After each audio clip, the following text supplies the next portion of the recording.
sbagliata, messa fuori, c'è Pirlo, ancora Pirlo di tacco, tiro, gol! Grosso, gol di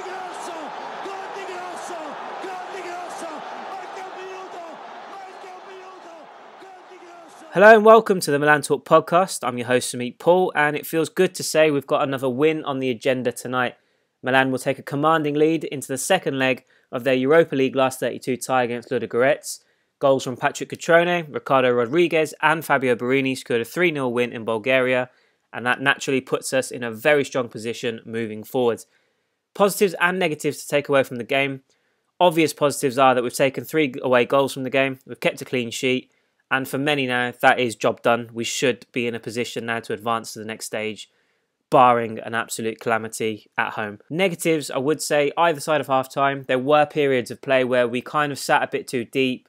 Again, very similar situation and story to what I've moaned about in the past. Just inviting pressure, allowing the opposition to get that confidence. The crowd got behind them.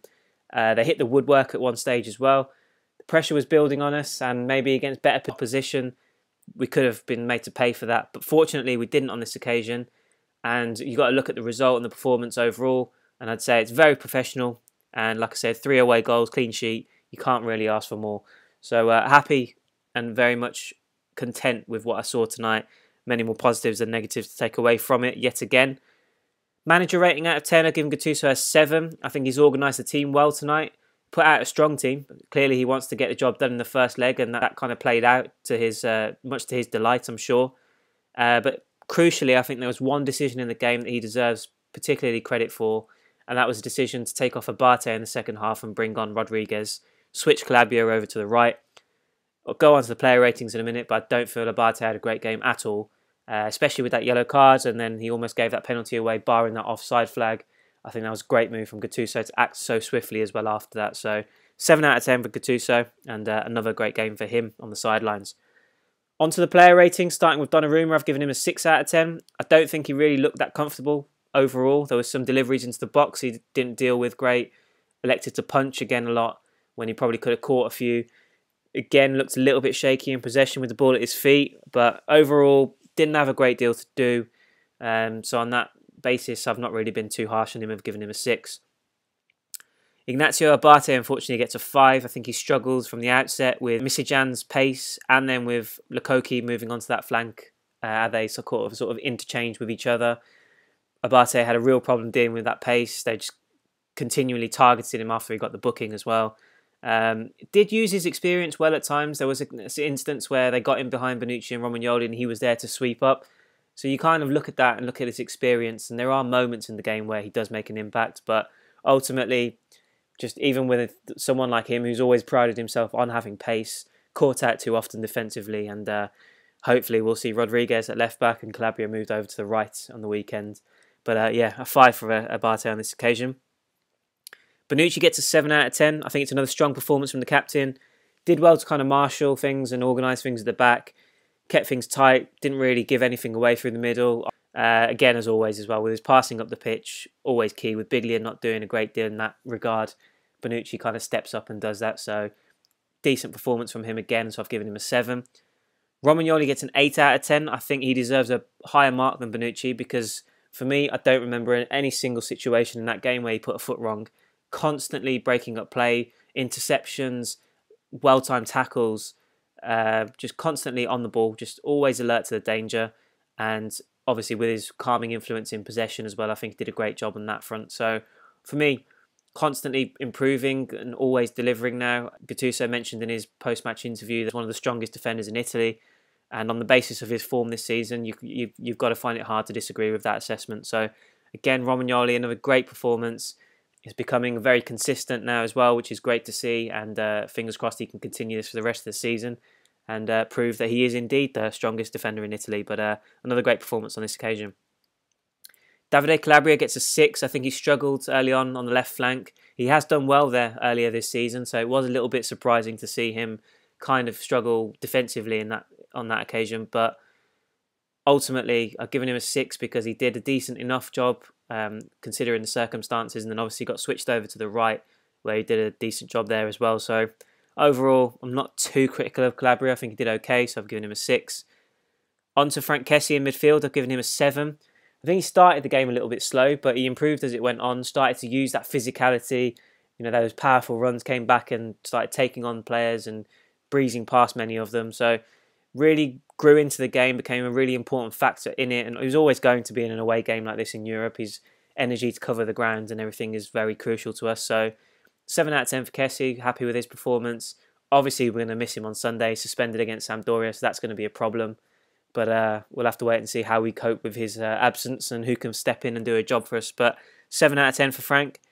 Lucas Biglia also gets a 7. I have now come to the conclusion that ultimately we can't really expect much more from him in possession. He does keep things really, really basic. I've said it time and time again. I know it's probably maybe boring some people, but ultimately I would like to see him do more with the ball at his feet. He does seem a bit too comfortable in either just shipping it off to Bonucci or Romagnoli at the back or giving it to Bonaventura or Kessie.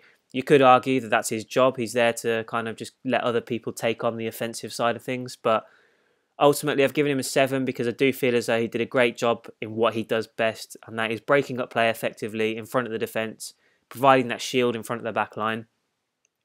I lost count of the number of times he broke up play, whether it was with actual tackles and interceptions or with clever fouls to kind of get the ball back and disrupt Ludogorets' possession and attack. So good job from Biglia, so I've given him a 7 out of 10. Bonaventura gets a 6. I don't think he was at his best. I think he looked a little bit tired. He wasn't very sharp on the ball. Obviously, we look to him to provide that spark through the middle with Suso and Calhanoglu on either side of him. But unfortunately, on this occasion, I don't feel we got the best out of Jack. So I've given him a 6. Didn't want to be too harsh. We did win 3-0 after all. Perhaps an argument to suggest that he deserves lesser mark, but for me, I'm going to settle with a 6 on this occasion. Same applies to Suso. I've given him a 6. Very similar story in the sense that I don't think he was at his best, even when he was cutting in, drifting into more central positions, or whether it was trying to take his man on the right flank, cutting in with his left, taking it down to the byline. I don't really feel as though he was on the ball this one. Very much well off the pace in terms of what we come to expect from him, being our main offensive threat more often than not. So disappointing from Suso, but again, we won 3-0, so I can't sit here and start dishing out 5s out of 10. So I've given him the benefit of the doubt along with Jack, and I've given them both a 6. Cutrone gets a 7. Obviously, very influential, decisive in the game, scored the crucial opening goal just before half-time. Absolutely huge. Great movement again off the ball. I know Calhanoglu's delivery was fantastic, but Cutrone's run to get in behind the defence was beautiful to see. It goes back to the point that we keep making, all of us keep making, about just how great he is in the box. His natural instinct, he's born to score goals. So great to see him do that. Also won the penalty. Again, great play. Put himself about, got in between the ball and the defender, took the contacts and went down. Penalty for me all day long. And another bit of good, solid, experienced play from a young player. So really impressed to see that from him. Still think he needs to improve on his hold-up play. There were occasions where he did, kind of the ball bounced off him, didn't really hold the ball up well. I think he even mentioned it. That's something he has and wants to improve on in his post-match interview. So obviously he knows it's a problem, and fingers crossed we can get more off him in that regard moving forward. But ultimately I've given him a 7. That's now 13 goals for the season. He continues to establish himself as a key figure for Gattuso. Can't complain, continues to deliver, steps up and scores goals. So very happy with the young man yet again.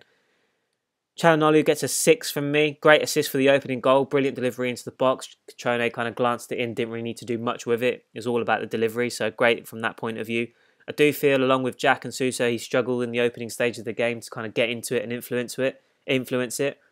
He did better than the other two in growing into the game and becoming, more influential, getting on the ball and doing more. So I've given him the nudge, just a little bit more, perhaps 6.5 might be fair. But 6 for Calhanoglu and another decent performance from him. Onto the substitutes, starting with Rodriguez. I've given him a 6. Took his penalty brilliantly. Looked very composed, stepped up, did the little shimmy and stutter, and it worked perfectly. Put the ball in the back of the net, which is all that matters. So good from that front. Ultimately kind of slotted into the defence with minimal fuss. Didn't have to do a great deal, but he did it, what he had to do, and he kept the clean sheet. So really happy with him. So 6 out of 10, and fingers crossed, like I mentioned, hopefully that's him back into the starting lineup at the weekends with Abate dropping out. Silva gets a 5 out of 10. I can't really take too much away from his performance again. Put himself about in the closing stages to kind of help us get the result. He did play his part, but ultimately, I'm kind of getting more and more worried about his lack of goals now.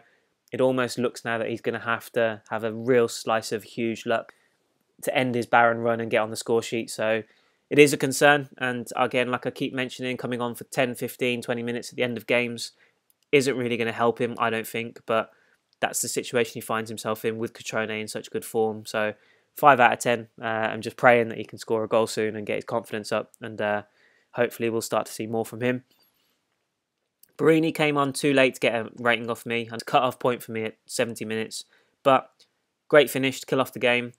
You could argue now that he has effectively ended the tie. He sealed the deal for Milan with that third goal. So really crucial contribution from him off the bench. Again, second time in 2 games. So really good to see that element as well. That he's continuing to push on and make an impact where he can. So he's definitely got the right approach. And we've got to be happy with that. So another good performance from Borini off the bench. Onto your Twitter comments, the Milanisti at the Milanisti11. We look pretty relaxed, never turned on the intensity that we usually play with in Serie A. However, I can't fault the result. Hopefully we can turn on the pace on Sunday. We can't play this casually against Sampdoria. Milanisti11, couldn't agree more with your assessment there. That is absolutely spot on for me. Like I said, I do feel as though we were drops off the pace. We didn't show, like I said, the same intensity, the urgency. Didn't really get about. Ludogorets off the ball. There wasn't a lot of movement off the ball from us when we were in possession. So we did what we had to do in the circumstances, in the game, and the opposition in mind. But like you said, definitely we need to do a lot better against Sampdoria. And I do feel Gattuso knows that. He said in his interview after the game that yes, this wasn't a perfect performance, but we got the result. There's definitely more to improve on. So it's good to see him not rest on his laurels and just, say, yep, 3-0 win, fantastic, great performance from the lads. Let's keep going. So he's being real and that's being truthful with us as well, so that's good to see. Man of the match for Milanisti 11 was Kessie. Flop of the match was definitely Abate. The guy needs to hit the bench. Debatable on Kessie. I do see what you're saying. Definitely a good performance from him. For me, Romagnoli and Cutrone probably nudge him just a little bit. I'd probably go with Romagnoli just to be different. I do think he had a great game and he deserves more credit. But yep, see where you're coming from with the Kessie shout, and 100% agree with you on Abate. Really does need to drop down. Whether it's we've got to wait until Conte comes back, who knows? But like I said, hopefully Calabria and Rodriguez to take those fullback roles on Sunday. Samir Mohammed at Samir Mohammed 72. Positives for him is Cutrone is a beast. Couldn't agree with you more there. 13 goals for the season. Continues to deliver in big moments, so no complaints from us. Hakan is doing really well with these in the last few matches. Yep, he's definitely kicked on. Obviously, we all had our problems with him and concerns, should I say, with him earlier in the season. He has turned the corner. He is now starting to really kind of stamp his mark. And even when he's floating in and out of games, he still makes decisive contributions, which is absolutely key. So good to see from him. Biglia was amazing in this game. Yep, again, like I said, I have stopped the whole sort of moan and groans about him in possession. Maybe it is his role that he's been given. Maybe Gattuso does tell him, look, listen, your job is to literally marshal the midfield, provide that defensive shield for us, and then just ship the ball off and let others do their thing. He does that brilliantly. So full credit to him and another great performance from him in the bag. So absolutely agree with you there. Great performance. Borini 2 goals. Icardi no goals in 2018.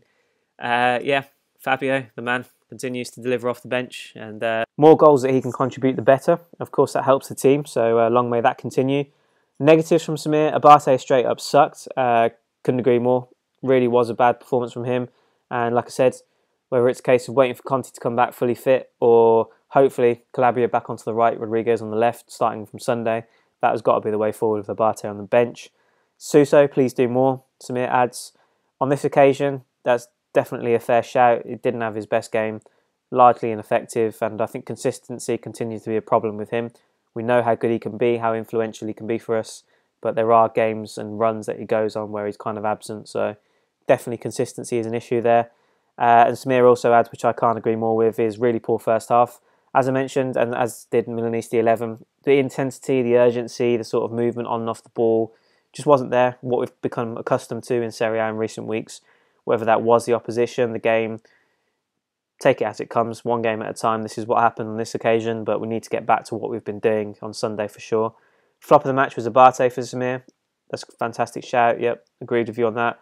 Man of the match, Biglia. Similarly to Milanisti 11, I do agree with you in the sense that I know where you're coming from. It is a fair shout. Definitely had a great game. But I am going to stick to my guns and say Romagnoli was man of the match for me. I don't feel as though he gets enough praise. Obviously, we all know how good he is and how influential he is for us, but I don't often see him named man of the match and given him high praise like that. So I'm going to stick with Romagnoli, but fair enough shout on this one. So guys, that's a wrap for this podcast. Thanks for listening as always. Thanks for your comments. Please do keep them coming in.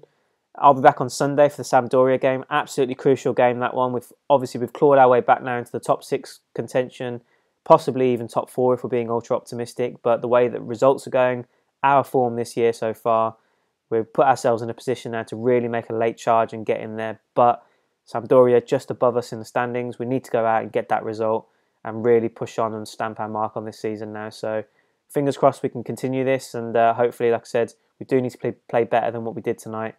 But the run goes on, the wins keep coming. Let's hope that it continues on Sunday. Follow me at Milan Talk 1 on Twitter and Facebook in the meantime between games, and of course on match days. But for now, that's a wrap. So thanks for listening, and Forza Milan.